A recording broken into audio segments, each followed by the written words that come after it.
Hello you guys, welcome back to another video. I feel like it's been so long since I vlogged. Happy October. Today is October 1st, which is so crazy. The weather is not reflecting it. It's still kind of like in the 80s/70s here. I thought today we could film a what I eat in a day. I feel like I haven't done one of these in a while. If you're new here, hello, my name's Dina. Thank you so much for, clicking on my video, and I hope you stick around. I'm a 25-year-old content creator, marketing girl who works from home.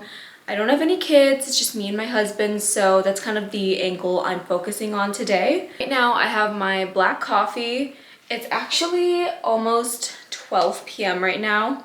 If you've watched my videos in the past, you know that I don't like to eat my first meal until noon just because I don't wake up super hungry. Yeah, let's just go ahead and make some breakfast. I'm not gonna do the typical avocado toast because I feel like I always do that in my vlogs. So we're gonna make something a little bit more fun today that I don't think I've made on my channel, at least in a very long time. Also, you guys, I just got this like matching lounge set from TikTok Shop. This was my first time ordering off of TikTok Shop because I've just always been so skeptical, but I am very pleasantly surprised. It is very stretchy, soft. The neck is a boat neck, so just keep that in mind. But like with the hijab, it like covers and everything. And the pants are super nice and stretchy. And yeah, this makes me feel so put together at home. Today for breakfast, we're gonna make some shakshuka. Is this the traditional recipe by any means? No. This is my take on it. And basically I just do some like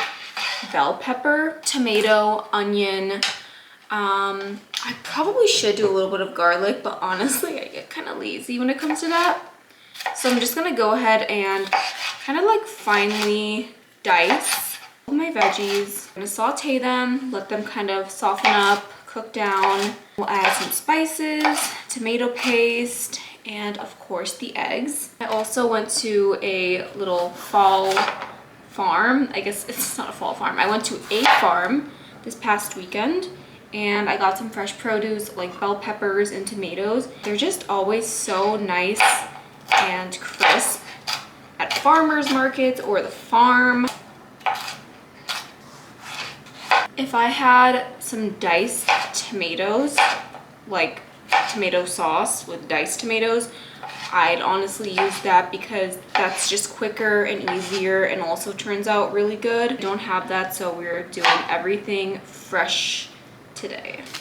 I have this like little bit of onion that was left over.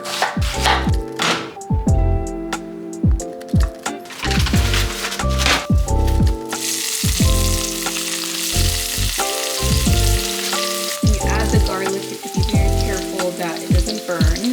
Close eye on it.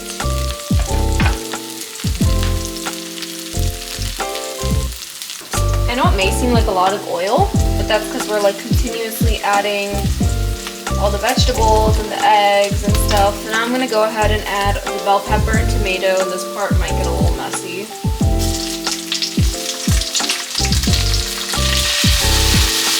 I'm gonna let all of that soften, and then I'll add all my seasonings and tomato paste. Now I'm gonna add all my seasonings. I love cumin for everything, but especially shakshuka, cayenne pepper for some heat, turmeric, a good amount of garlic powder. I've been using some Himalayan pink salt, so I'm gonna put this much, black pepper, and you want to add your spices early on so that they like can kind of like melt together with the vegetables and so that everything doesn't taste too grainy. And then some tomato paste. Let that cook for a few more minutes.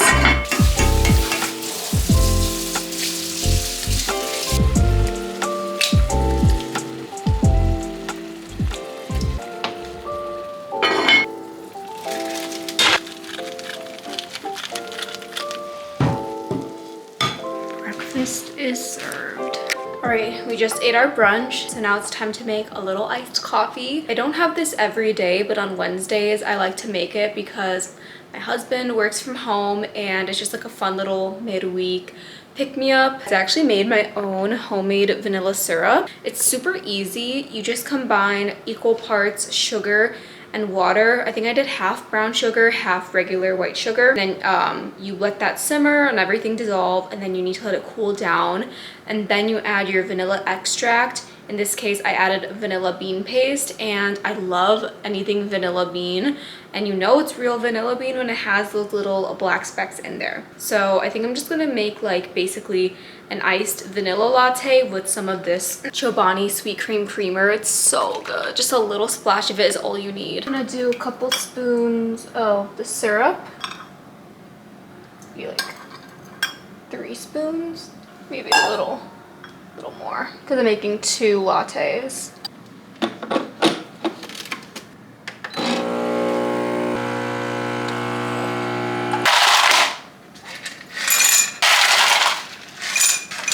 I'm gonna try something new today so that the latte tastes consistent throughout the drink. So I'm gonna put all the espresso. I did 3 shots here with that vanilla syrup, and get it basically the color and consistency I want so that I have an equal and even taste throughout the entire drink.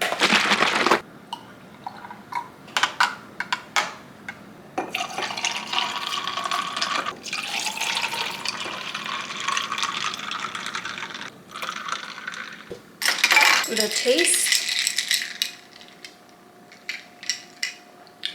That's really nice. It's very smooth, not too overly sweet, so I think I like it.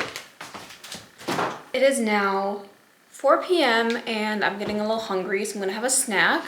I've really been enjoying these Chobani protein smoothie drinks. I have 20 grams of protein. There's actually a few different options, like different sizes. I think the smallest one has 15 grams of protein, and then there's one that has 30 grams. And these seem like pretty good ingredients. There is 11 grams of sugar in this, but I don't know, I feel like if you were to make a protein smoothie at home with like, you know, fruit and stuff, there would also be a similar amount of sugar, and none of it is added sugar. So this is the peaches and cream flavor. It tastes definitely like peaches and cream. I like all the flavors so far. I've tried mixed berry and strawberries and cream. I believe there is a vanilla one. I can't remember if I've tried that.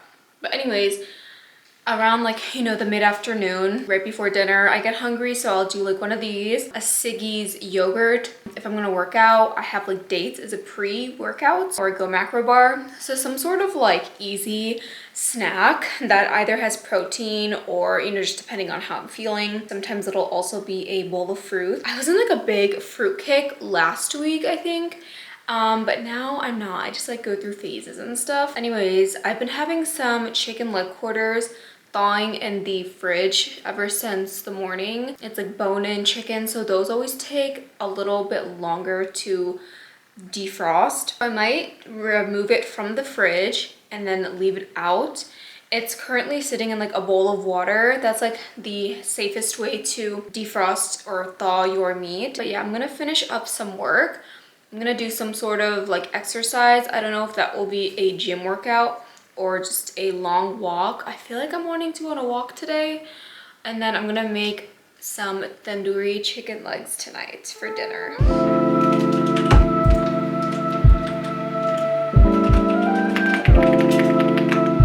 All right, so it's time to make some dinner. I have my chicken leg quarters here.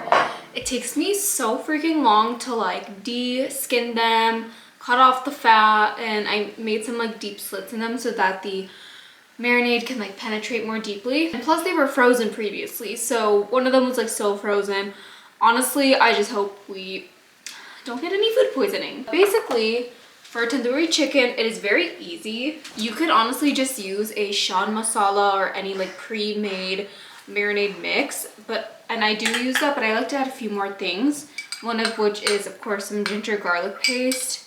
I don't have a ton, so we are going to be scraping, and I just don't really have the time or energy to make more. To tenderize the meat, definitely some lemon juice. Another great meat tenderizer is yogurt, but we also don't have that, which I thought we did, so This is just goes to show that you can make do with what you have, still make a good recipe at home. I believe this is 5 leg quarters, so that was like half a lemon. I'm also just gonna add a tiny splash of some white vinegar, since that also has an acidic effect. I'm gonna add some more garlic powder since I didn't have as much ginger garlic paste as I'd like. And here's my shan masala tandoori mix. I might do like half of this, maybe 3/4. Let me bring you guys closer. More of that pink Himalayan salt, olive oil,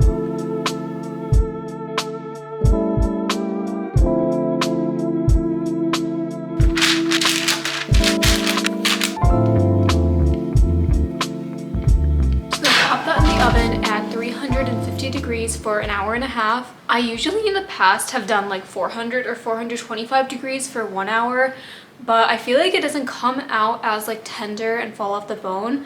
So I think a lower, slower method will work better. Also gonna make a salad, and the only knife I have left that's not dirty is this butcher's knife. I also got these cucumbers from the farm and they're so cute. They're like the pickling type, but I'm just gonna use it for this.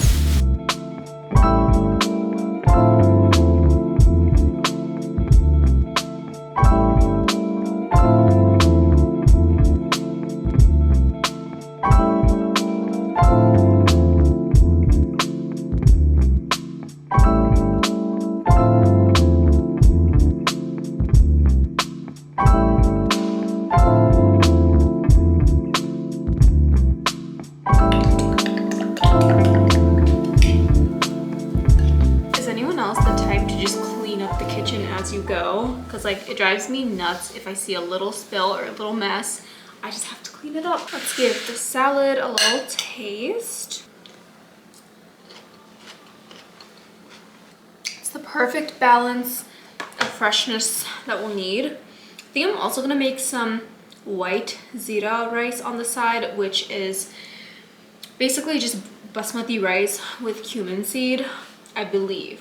I don't make it a whole lot often. Chicken still has like an hour and 13 minutes in the oven, so I have plenty of time to do that. I also have been wanting to bake some pumpkin banana bread. I made that a couple of weeks ago and it turned out so good, and it's just, you know, the perfect season to be making something pumpkin themed.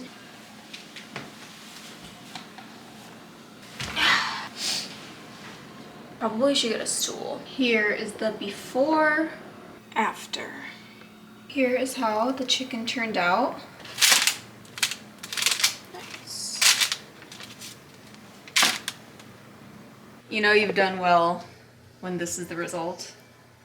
Gonna have one of these ginger beers with dinner.